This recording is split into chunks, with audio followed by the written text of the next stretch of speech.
All right. Good morning. We are on August the 19th, market update. And well, where is the market? Market is very quiet this morning and it's just going sideways, as you can see on my chart there on the ES, which is a 1 hour chart. And particularly, it broke down but this trend line here.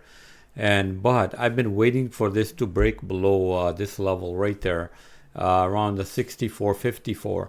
This is on the ES, but if you look at what I've been waiting for is if you look at the SPX chart, it's very similar to this one here. And same thing here. I've been waiting for this to break to the downside. I've been interested in some puts on the SPY. I think if you are interested in getting some puts on the SPY, I think I go below this number here.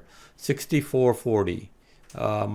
Make sure it has a breakdown to the downside. I think that's where you're gonna make money on the SPY puts. If you, I know there's a lot of SPY puts traders out there, and if you're looking for SPY put traders, that's where you want to trade to the downside. So SPX. So what is the market doing? Market is still going sideways. There isn't a whole lot of news out there. And we'll take a look at what's on the Forex Factory calendar today.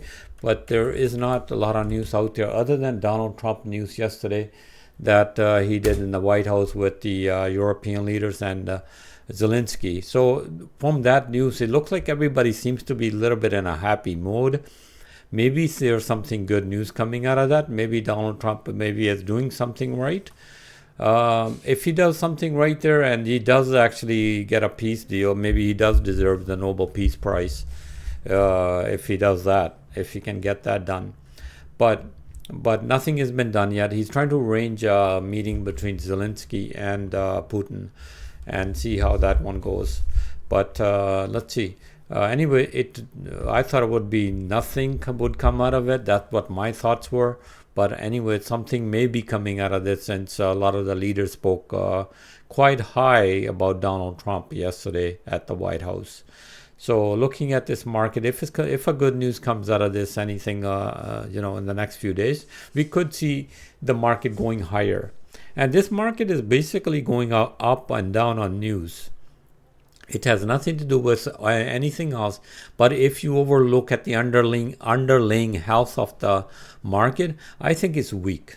If there's the earnings have come out, companies have said basically no guidance, right? Home Depot came out with earnings this morning, but the stock was initially went down, then it kind of picked right back up to the upside on guidance from Home Depot.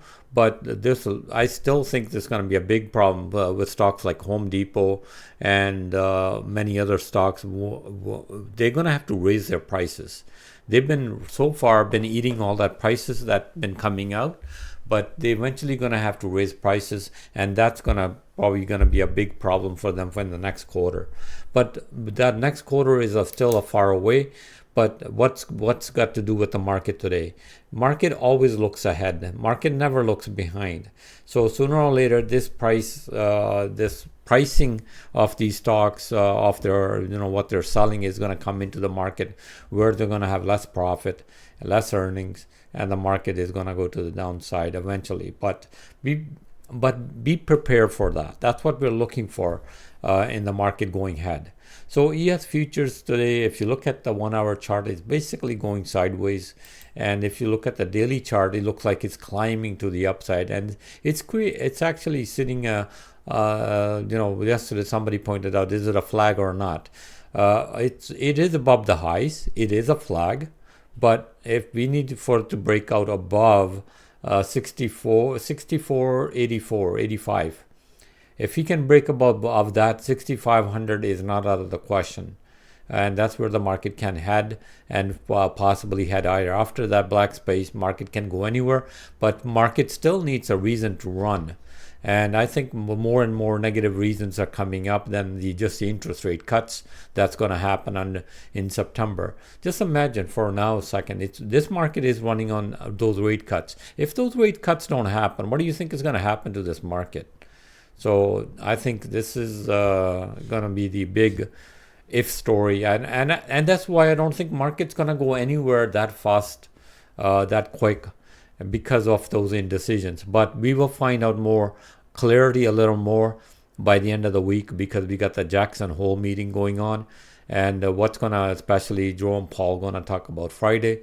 But till then, I think the market kind of goes sideways, and I think where are we gonna make money? And I've been looking at stocks this morning. I've been going through the P market.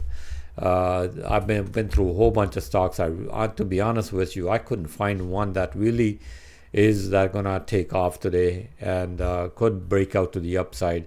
We had Palo Alto Networks come out with earnings yesterday. The stock, well, like we said, was gonna beat the earnings, and it did beat the earnings.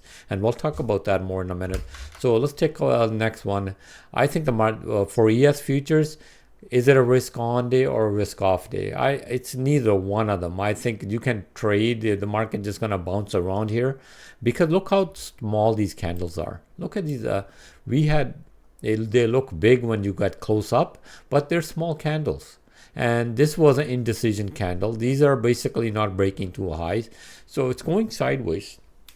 And that's where I think the market's going to stay for the next few days till we get a Jackson Hole meeting starting on Thursday and see if anything new comes out of that. So the market goes basically sideways. So don't jump into anything that's you think is going to fly, but wait till the market breaks out to the upside. But in between here, if the market does break to the downside, which I think the market is going to, watch for this level here, especially. And 64.40 on the SPX. That's where you want to go short to the downside. So what about the Nasdaq? Nasdaq is very similar. It's building it's a bullish flag. It's creating here, and I'm looking. I drew this trend line and see if we can break above this trend line today to the upside. Maybe that will be a buy to maybe on the top here. But the Nasdaq is settling. Nvidia is making a new chip, H20 chip. They were saying improving on, and the China basically said H20 chip is no, we don't want that. We want the one that you have that you're selling to everybody else. And they're not. When you downgrade something and somebody wants when you have something better, they don't want your old stuff. They want your new stuff. And that's what they basically Xi has told basically his companies like Baba and Baidu. If you want to buy the H20 chip, I want to know the reasons why. And I don't think they're going to buy. And I think this is they're waiting for the new chip. Even if they make this improved chip, I think they're wasting their money. I don't think China is going for it. So let's see what happens. That's what's really going to push the market right now. AI is pushing the market to the upside. Nothing else is basically happening in the market other than the 6-7 stocks that are running the market. So where does the Nasdaq end up? I think it ends up sideways or lower, but again, not too much risk. The Dow Jones is again, one of the things that really tells a story is the Dow Jones. Dow Jones got the largest 30 stocks in the companies in the U.S. Even though they added a lot of Microsoft, a lot of technology companies over the last 10 years, but still, it's a lopsided type of index, but still, it's got the 30 largest companies. So you got to have a little bit of trust. And none of those blue chip companies, even though you look at ES, you look at you look at the Nasdaq, these guys been breaking records to the upside. Look, this thing hasn't broken a record to the upside since December 24th. This tells you something. Okay, this is very telling you that the blue chip sector, the those companies that other 400 companies in the S&P 500, they have gone nowhere in the last year, and they're not going anywhere, and they're basically staying down below this all-time high. So just look, if you look at ES, it keeps breaking the new highs, right? And you look at the Nasdaq, it keeps breaking the new highs. And look what this is. This thing hasn't broken a record since back since December of 2024, and we are almost getting into over a year into it, and it still has gone nowhere near the all-time high. So this is why I think the market dumps sooner or later, because this is telling us, The other stocks are not making money. Okay, so we'll see about that. Continue to the IWM, same, the Russell 2000. It's again, when did the last high happen? Last November. Okay, so if you look at the IWM, this is a small cap. All this has happened since the last November. They haven't gone anywhere near. While ES futures, the Nasdaq futures, they've been breaking records to the upside. So sooner, and what this basically telling us, ES futures and the Nasdaq futures are way overpriced right now, according to the 6-7 company that are trading in there. Okay, so I'm gonna sit tight till both the Dow Jones and the IWM start showing us a little bit of signs to going to back to the upside to the all-time highs. Okay, take a look at oil. Oil is below the golden line. It's short. Oil is short below 62.50. It's been this is a kind of bearish flag, and I think the bearish flag breaks to the downside. So 62.09, I think it continues to the downside. If you're on oil below 62.50, stay short. What about gold? Gold is hanging on at 33.83 level. I think watch for this trend line. If it does break to the downside, short term, make money on the short side. Okay, could it come down to the 3200 level? I'm still hoping it does. Okay, and I definitely would love to buy some gold at 3200 level, right? But again, a long-term view on gold is still long. And this is a long, you can call it a pennant, the rising pennant. You can, say it's a flag. You can call whatever you want. But as long as it stays between 3,300 level and basically 36 at all-time highs here, I would call it a flag to the either has to break below this golden line, or it has to break above this red line, 35.10 to the upside, where it tried one, it tried twice, 4 times. It tried almost 4 times to break to the upside. So we'll see. It's sitting here, but long time. If you got gold, I would hang on to it. But if you're a trader, then I'm looking for a short below this trend line on gold. Okay, keep that in mind. Okay, we already looked at the Russell 2000, which is the same thing as the IWM. Look at this thing, UVXY, VIX is dying. There's nothing happening in the market. And this is where normally now this thing sits. Look at this average around 14, 15. If we start this climbing to the upside, that means something is happening in the market. But currently, there is nothing going on in the market, and the market is very quiet, especially when you look at the VIX. Keep an eye on the VIX if you're looking for volatility. And right now, the volatility is not there. The 10-year is sitting at higher, yesterday climbed up to 4.35. Basically, what it's telling us, people don't want to take a risk out there, and they want higher yield on the American dollar. And I'm looking for maybe possibly this breaking out to the upside. And if it does, this is going to be a bad news for the U.S. trying to get their debt settled. Okay. So further, even with the short-term rates, when they usually cut interest rates, the 10-year yield usually comes down, right? But in this case, this U.S. debt is getting large and large, and if people are afraid, if they cut interest rates, and if this thing starts climbing to the upside, it's inverse. It usually happens inverse. Normally, this thing goes down, and that's going to be really a big trouble. Overall, not only for the mortgages, long-term mortgages, it might be trouble for this, people investing in the U.S. dollar, because if they don't get the higher yield, they won't buy these bonds. So what they have to do, they really have to drive. If they really want to bring this yield down, they got to cut interest rate by 1.5%. From where it's sitting right now. I think it's sitting at 4.5% right now, which is a 10-year, which is higher than this 10-year. They really gotta drive that down to like through 2% almost to really force these interests. So what happens if they drive down the the short-term interest rate to 2%? So what normally people start doing, instead of borrowing money at the higher 10-year rate, they start borrowing money at 2%. They start not buying this. They don't buy these 10-year bonds. So when they don't buy these bonds, what happens? These things come down. Okay, when they come down, that's when people start getting interested in these, but the short term really has to come by almost 2%. That's why Donald Trump said he should cut interest by 1%, so he can bring this yield really to the downside. So people can start borrowing money at a lot cheaper rate than sitting here at the higher rate. Okay, so that would be interesting.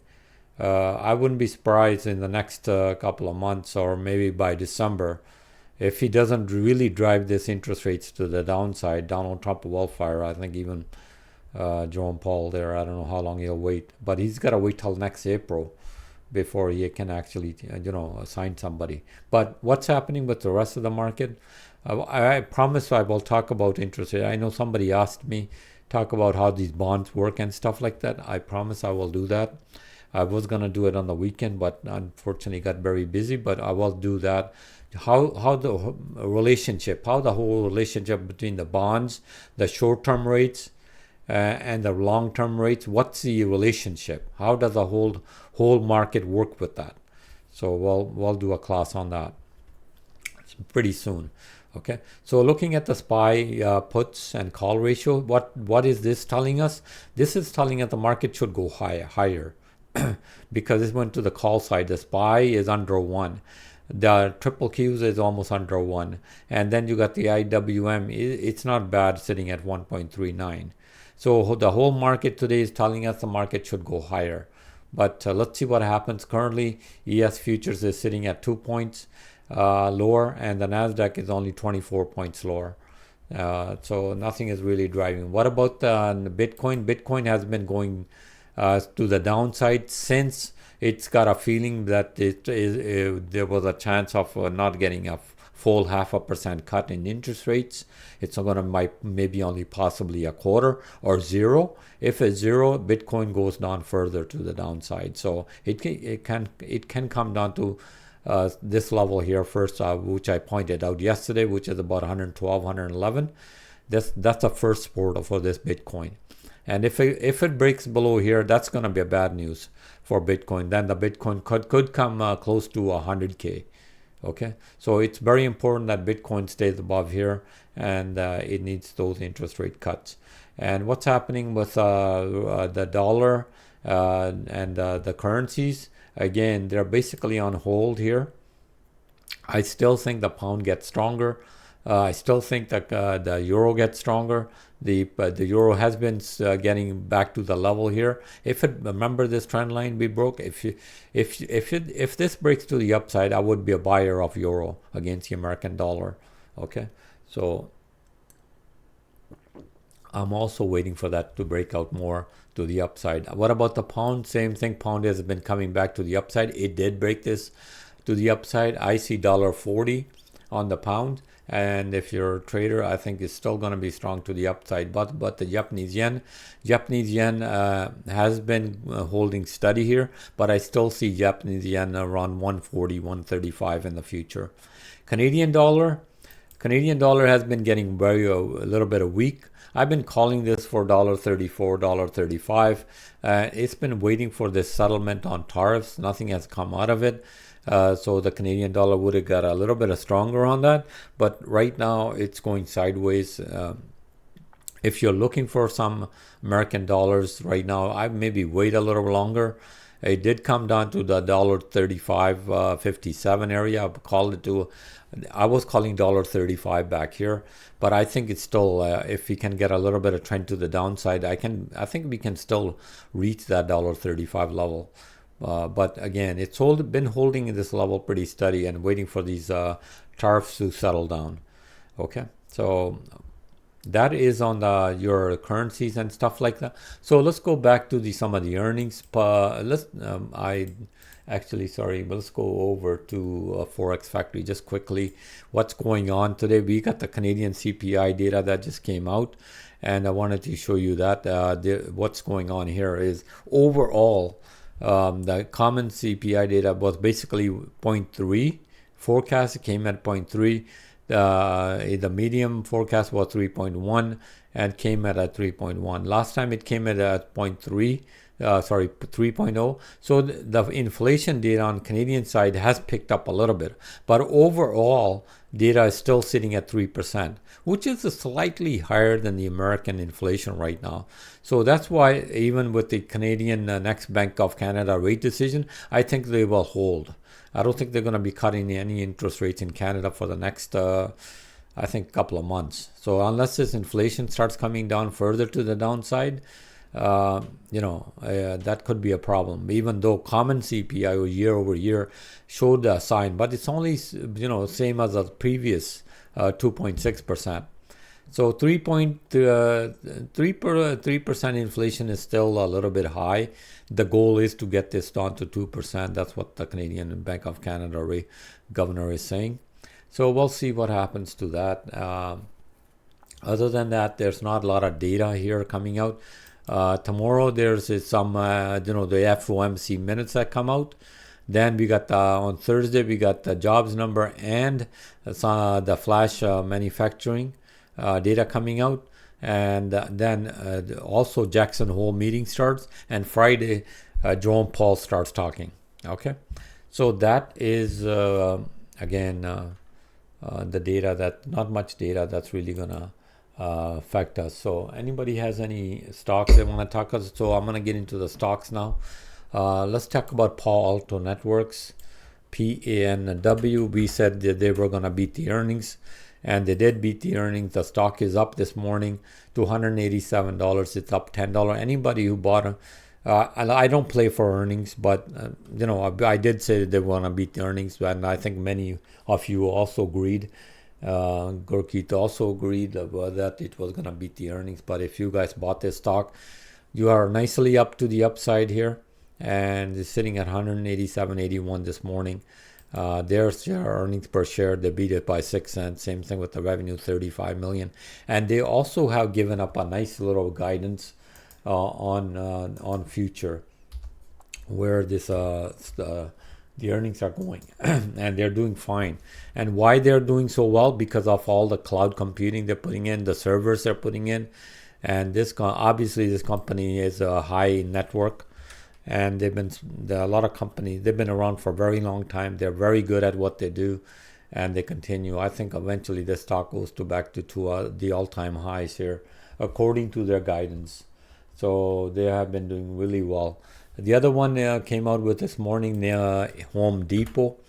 Initially, they missed the numbers. The stock went to the downside. Then it's picked up after that, after the guidance. So they missed their earnings per share by 3 cents. They also missed their revenue by 143 million. And the stock, if you look, I was looking at it and I was thinking about buying. But then I said, you know what, I'm not going to take the risk. But it did, the stock really kind of, as soon as the earnings came out, it kind of dropped really kind of pretty quick. And I was watching it. Maybe I should have jumped into it, but I was, I wasn't going to I should have taken the risk. And now the stock is sitting at over 400. Okay. I could have had this stock at almost like 380. That's how fast it actually dropped at the time. But I didn't anyway. It's okay. Could have made $20 in an instant, but anyways, that the guidance is good on it, and the stock is jumped. But I'd still think the stock is in the next I wouldn't buy it here. I think the stock is going to come back to the downside. Why? Because they've been holding off. All that China stuff they've been buying, all the equipment, they've been holding off in raising prices. I think they're going to start raising prices on this quarter. And for the next quarter, when they do come out, I think the earnings are not, even though they missed the earnings, even though they're giving a good guidance till the next quarter, I don't think it's going to hang up. I think you're going to see Home Depot come to the downside. Okay. So what about some of the other stocks? But again, that we could buy. TD, I'm still hot on. If you still want to, you can still get a few bucks out of TD.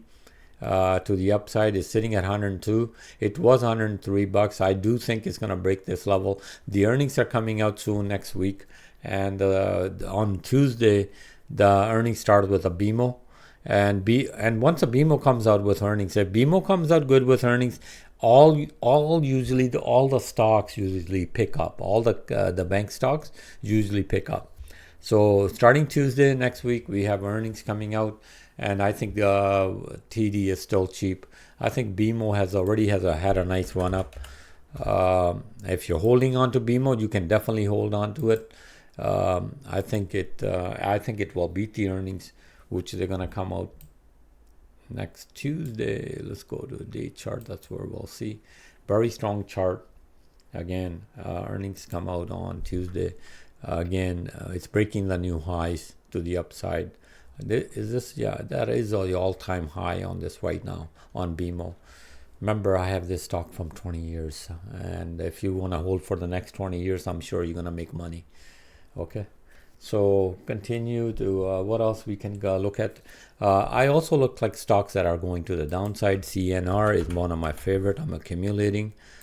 Even though it's hit the bottom here, 128. I'm not worried about this stock, guys, at all. I am not worried about it. I'm accumulating more. But soon as the next buy, every buy I will tell you, if I comes down more, I will buy it. And they have a dividend coming up in September 8th, and it pays out like almost 88 cents. I do think this stock will start picking up a little bit towards the end of the year. And like I said, I talked to you guys about last week when I was on that trip. 30% drop in things going back between U.S., Canada, and Mexico. Once that starts picking up, a deal is done, you will see more and more. Remember, NTR, Canadian Oil Sands, all the exports we do to the U.S., they go on the railway. Railway lines go right into these plants. They pick up that stuff from. They pick up oil from Suncor, CNQ, and ship all that oil down to the U.S. Through railway right now. But once that starts picking up again, this company will come back nicely. Okay. I really do think this is too cheap, CNR. NTR, since I mentioned it, again, the TARF's been bringing this stock to the downside, but long-term view, they're going to need it. We'll still continue to hold this stock for long-term. I think it goes back. It's still over $100 target. Everybody needs, and one of the big benefit for the NTR is if they can settle this Ukraine deal. Ukraine is one of the very strong buyers of this stuff because they grow a lot of wheat. And if they get a settlement, this could bump up NTR to the upside. Okay, so if they get a settlement and this thing starts bumping to the upside, just remember that I told you so. Okay. Okay, CNQ a little bit, and CNQ oil prices coming down. If the oil price is coming down, this kind of all settles sideways. What I like, I'm going to hang on to it. If it does come down, I'm going to buy maybe more. I do have it. I do have a position. We did buy it back here. Like I said, we sold a lot of it up here, and I still have that position. I'm going to hang on to it. It still pays a good dividend. If you look at the dividend, 5.49%. Where are you going to get this kind of return just sitting in a stock like this, right? So even if it does go 5% down, it covers you by the dividend. Eventually the stock will recover. You will make your money back to the upside. CNQ. Ticker INTC, Spaindeep is money is being pushed in. $2 billion SoftBank just putting in, and then what's happening is the U.S. government, Donald Trump talking about that investment. Remember Biden when he was going to give this company over $6 billion. So far, they got $2.5 billion off that, and he's converting that into the ownership. Okay, they're converting that into an ownership. They're going to give them more money, up to $10 billion. And they're going to take a 10% stake in INTC. So no more like loans and stuff to companies. Now they're going to actually take ownership. That's what Donald Trump wants, and that's what he's doing with Intel. Then SoftBank came out, and they're going to do another $2 billion. So is it? It's showing one of the things it's showing by these investments that this company will survive. But what are they coming out with new that is gonna really gonna push this stock higher? What is it gonna do? So that's a big question. That why is this gonna? I would be interested in is if I heard some sort of plan by the company that they're gonna bring this stock back to the upside. So I have heard nothing new really, but if you do want to buy it, I think right now the news is pushing the stock to the upside. But we wait for a few days, let the stock settle down if you're interested to buying and waiting to see what's going to happen with Intel. But if you really want to buy this stock, I would wait for till it really breaks out above 27 bucks. And if it breaks out above here, that's where I would be really interested in it. But otherwise, this stock is just dud and going sideways. Okay. APLD, I like this stock. It's breaking out to the upside. Applied Digital, I like what they're doing. They're sitting at 1634. Technology style type of stock. So those who don't know what the stock is doing, they're in the development operation of data centers. Again, cloud business, big business, hosting center. So much. All those data that we upload every single day. I throw a lot of data into Discord. I throw a lot of data into cloud, YouTube. I upload all those videos. That space has to come from somewhere, and that's what all this cloud stuff is. And that these guys are making lots of money from these companies. Like, Google has its own cloud. Amazon has its own cloud, but there are a lot of companies out there that they're storing data, and and all this data is going into cloud, and that's what these companies are basically hosting. And they're making the margins are huge, profit margins are huge, and this one is still a small company here, and that's what I like about this one here. They're trying to grow the revenue. I like what they're doing, the technology, just like Meta. I was so high on Meta. I'm so high, maybe a little bit on this company as well. But but the problem is there are a lot of data companies are out there, but this is one of the ones that I really kind of liked. So it's breaking out. Again, a company like this, go make sure you keep your stop losses tight. Okay, so just make sure you keep your stop losses tight. SLND, Southland Holdings. I don't believe I know this company. It did an IPO back here, $10. It's sitting at $4. Small price. Let's take a look. Chart looks okay. Mediocre chart, but let's take a look what this company does. They're in the civil transportation, construction, water pipeline, pump stations. Okay, good infrastructure. Okay, very good. I like the infrastructure, what they're doing. Okay, very small company, $215 million. So company is very small. Revenue is not bad, 900 million. What about the earnings? Earnings is a losing company right now. I like the revenue growth a little bit. Doesn't pay a dividend. Let's go to balance sheet. I don't like this. I don't like this part where the equity is going down. Okay, this is a negative for me. Liabilities are holding off steady. Net debt is holding off. It's kind of steady. But I don't like this portion of it where the net equity is actually going to the downside. It's been falling now for many years here. Okay, so equity is going down. That's why the stock is going down.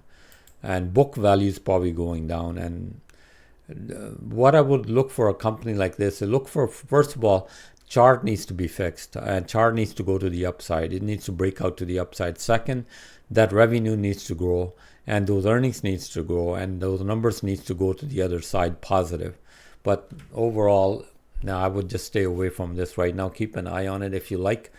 One of the things when I do analysis on a company like this, I don't know a lot of information inside the company. Sometimes you guys know some sort of information what the company might do. I would love to hear it if you have something. Why did you pick this company out?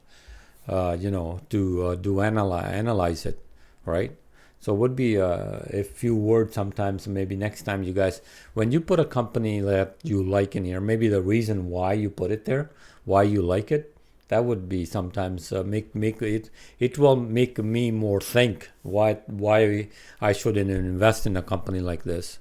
Okay, so please, if you can put a few words next time. Other than that, companies we already have, that's fine. You don't have to put that every time, but any new company that comes out, sometimes it would be interesting to read what your thoughts are on the company and why you are bringing it up. Double A Raj, I'm holding. I still got the stock, and again, we are a lot of people still thinking, are we going to have a recession or we're not going to have a recession?